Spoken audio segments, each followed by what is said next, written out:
За өнөөдөр эрүүл мэндийн яам нэгдсэн үндэсний байгууллагын хүүхдийн сан халдвар төвчний асуудлын үндэсний төв хамтраад аймаг орон нутгийн Улаанбаатар хотын дүүргүүдийн халдвар судлаач нарт эрүүл мэндийн байгууллагын аюултай хог хаягдлын менежментийн хэрхэн хэрэгжүүлэх вэ гэдэг чиглэлээр сургалт явуулж байгаа. Энэ сургалт бол өмнө нь аймагуудын түвшинд явагдсан өнөөдөр Улаанбаатар хотын мэргэжлийн хүмүүсийг хамруулж явуулж байгаа. Сургалт яагаад явагдах болсон бэ гэхээр хог хаягдлын аюултай менежментийн эрсдлийн үнэлгээний ажлыг хийх явцад энэ үнэлгээ бол өөрөө 7 аймаг 4 дүүргийг хамарч явагдсан байгаа.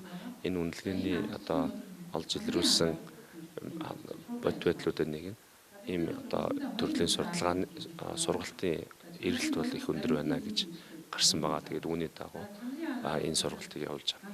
Ер нь бол дэлхийн хэмжээнд нийтдээ нэг жилдээ 16 тэрбум хатгалт тарилга хийгддэг байсан бол ковидтай холбоотойгоор маш олон өргөн хүрээний насны хүн амыг хамруулж хийж байгаа энэ вакцинтай холбоотойгоор мөн дээр нэмэгдээд 12 тэрбум хатгалт нэмэгдэж орж ирсэн байгаа. Тэгэхээр энэ хэрээрээ эрүүл мэндийн байгууллагын аюултай хог хаягдлын энэ эрсдэл ачаал бол нэмэгдсэн гэсэн үг.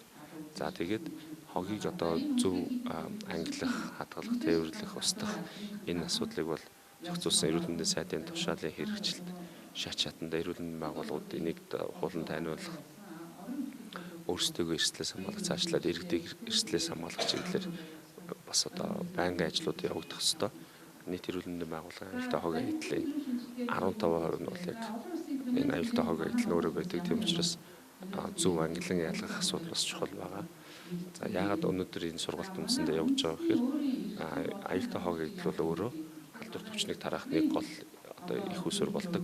Дэлхийн хэмжээнд дэлхийн эрүүл мэндийн байгууллагын тогтоосноор бол жилдээ 1.7 сая хүн гепатитын B вирусын халдвар, 340 мянган гепатитын C вирусын халдвар, 35 мянган HIV-ийн халдвар төртдөг гэсэн ийм бод байдал тогтогдсон учраас энэ чиглэлийн халдвар тархах эрсдлээс эрүүл мэндийн байгууллагын ажилтнаа хамгаалах зорилгоор эрүүл мэндийн байгууллагын аюултай хог хаягдлын менежментийн асуудлыг байнга ярьж явах ёстой гэдэг үднэс нэгдсэн үндэсний байгууллагын хүүхдийн сан энэ үнэлгээ болон сургалтын ажлыг дэмжиж хамтран ажиллаж байна.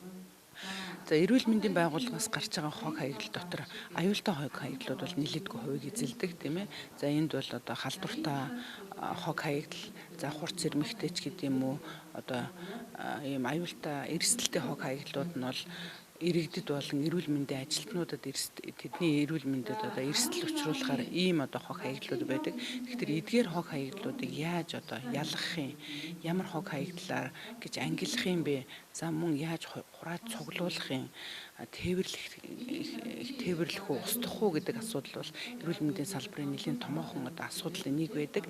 За энэ хүрээнд бол эрүүл мэндийн яамнаас 2017 онд эрүүл мэндийн сайдын 205 дугаар тушаал гэж гарсан байдаг. Өөрөөр хэлбэл эрүүл мэндийн байгууллагаас гарч байгаа хог хаягдлыг хэрхэн шийдвэрлэх вэ гэдэг энэ тушаал байдаг. За тэгэхээр энэ тушаалын хүрээнд бол бид нар эмнэлгүүд хог хаягдлаа яаж цуглуулах уу, яаж устгах уу, за мөн устгах дээр бол эрүүл мэндийн байгууллагаас гадна бусад аж ахуйн нэгж компаниудыг яаж татан оролцуулах вэ гэдэг ийм асуудал байдаг. Энд хүрээнд бид бол элемент медикал зэрэг компаниудтай хамтран эмнэлгийн хог хаягдлыг устгах ажлуудыг зохион байгуулдаг. Инх хотоо өгтөж чагцалт болон чанарын менежер тархуур судлаач юм чи. Цусны. Манай цусны төвийн хувьд гэх юм бол манайхаа 3 стандартыг нэвтрүүлсэн байгууллага байгаа. МНС 9215, лаборатори 15180, хемабим болохоор Огсоос 18001 гээд 3 стандартыг нэвтрүүлсэн байгууллага болохоор эрүүл мэндийн хог хаягдлын хувьд бол маш сайн цэгцэрсэн. Тэгээ бүх журналуудаа хөтлөөд манай дээр одоохондоо бол яг тулгамдсан асуудал гэхээр асуудал бол маш бага гарч байгаа. Манайх бол яг нэг ариутгагч маань хог хаягдлын ажилтан гээд давхар хавсарсан хувь аваад ажилдаг байгаа. Тэгээд хог хаягдал дээр гэх юм бол манайх дээр яг манайх чинь цустай холбоотой бүх гарч байгаа вакцин биобэлтэнлүүд одоо жишээлх юм бол ээлдэс одоо актлагдж байгаа цуснууд маань гарахад бол тэргээ бүгдийг яг жинлээд за шаардлагатай зарим ээлцүүд болохоор бид нар нийгмийн эрүүл мэндийн үндэсний төв рүү өгөөд хугацаанд туснаад тэгээ тэрийг болохоор дараа нь болохоор нөгөө юугаар ашигладаг байгаа нөгөө тижэл торчин болохдоо бас ашигладаг байна. Би Сүнгийн хайрхан нэгдсэн эмнэлгийн халдвар судлаач эмч Хамглан Баатар гэж хүн байгаа. Насан Бат охтой. За эмнэлгийн төвшөнд бол хог хаягдал бол энгийн богоод аюултай хог хаягдал гэж гардаг. Ер нь хэд аюултай хог хаягдал бол эрүүл мэндийн байгууллага болон ард иргэдэд нэлээд аюултай алдартай хог хаягдал гэсэн. Сүүлийн жилүүдэд бол эмнэлгээр үйлчлүүлж байгаа ард иргэдийн тоо өсөж одоо дээрэс нь ковидтой холбоотойгоор хог хаягдал нэлээд гарч байгаа халдвартай хог хаягдал. Тийм учраас ерөнхийдөө эмнэлгийн доторх зохион байгуулалт болоод устгал болон тээвэрлэлт ялгаа ангиллалтээр бол тавих ийм хөрхөө сургалт бол нэлээд шаардлагатай байсан. Энэ сургалт болсноор нэг эмнэлгийн дотоод зохион байгуулалт бол сайжрах ёстой. Дараад нь бол хог хаягдал тээвэрлэх ажилтан гэж байдаг. Тухайн ажилтны маань мэдлэг чадвар сайжирснаар бол ямар нэгэн нөгөө зохион байгуулалтын хувьд алдаа гарахгүйгээр хог хаягдлыг бол зөв тээвэрлэнэ. Тэгээ зөв устгал оруулна гэсэн. За манай эмнэлгийн хувьд бол манай халдварын сэргээлт хяналтын алба тэгээ бүх тасаг нэгжүүд халдварын сэргээлт хяналтын багтаа байгаа. Тэгээ тухайн алба баг маань ерөнхийдөө хамтран ажилладаг. Тэгээ манай эмнэлгийн хувьд бол бас хог хаягдлын ажилтнтай тухайн ажилтан маань өглөө тасаг нэгжээс гарсан хог хаягдлыг өөрөө тээвэрлэдэг. Тэгээ хог хаягдал хадгалах байранда аваачаал тэгэл элемент компани ирж авдаг байгаа. Ерөнхийдөө бол зохион байгуулалтын хувьд яг л эрүүл мэндийн сайдын тушаалын дагуу явагддаг байна.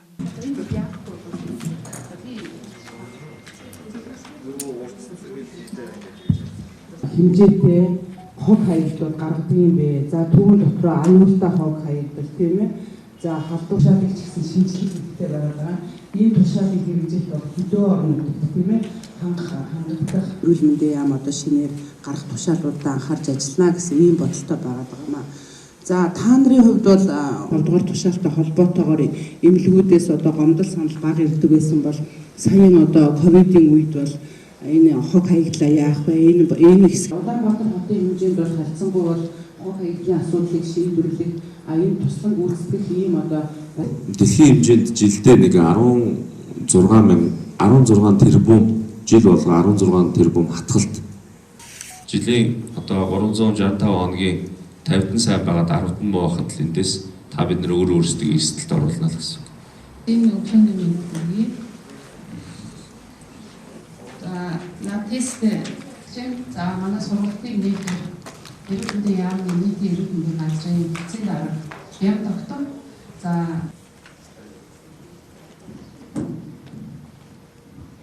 гэж ямар хаягдлыг хийх вэ?